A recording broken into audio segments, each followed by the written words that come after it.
Welcome to Winning English, helping your English shine through the use of idioms, slang, and cultural references. Today, words and sayings for when countries are having disagreements and maybe preparing to fight one another.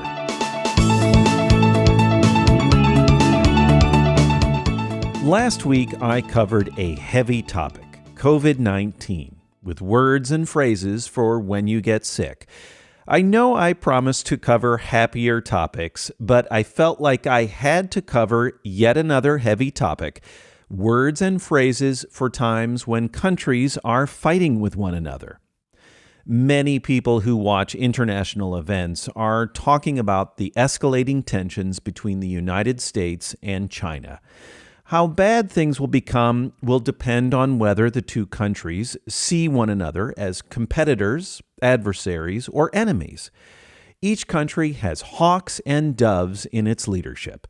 Personally, I hope the doves will win out. Escalating tensions is a phrase you'll often hear or read when people are talking about the relationship between two countries. News reports use it all the time. It's a bit of a euphemism.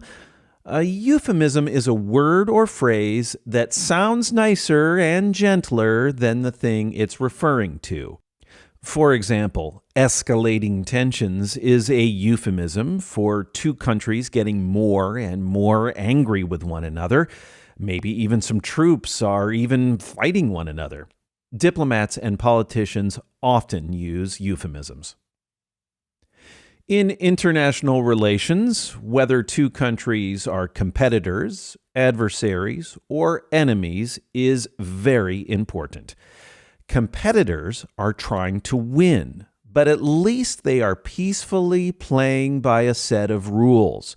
For example, businesses in different countries compete with one another for customers. Adversaries have disagreements that are hard to overcome.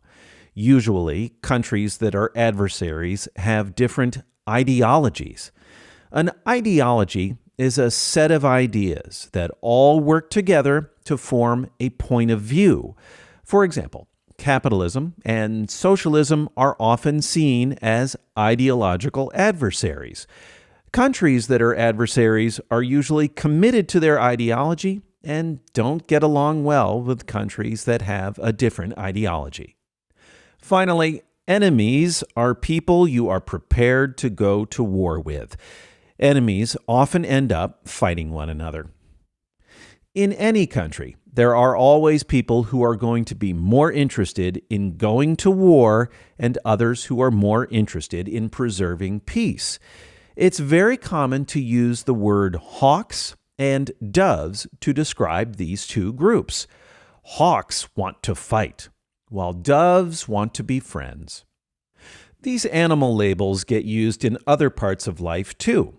For example, in economics, people who are very concerned about growing inflation are called hawks, while people who don't worry as much about inflation are called doves.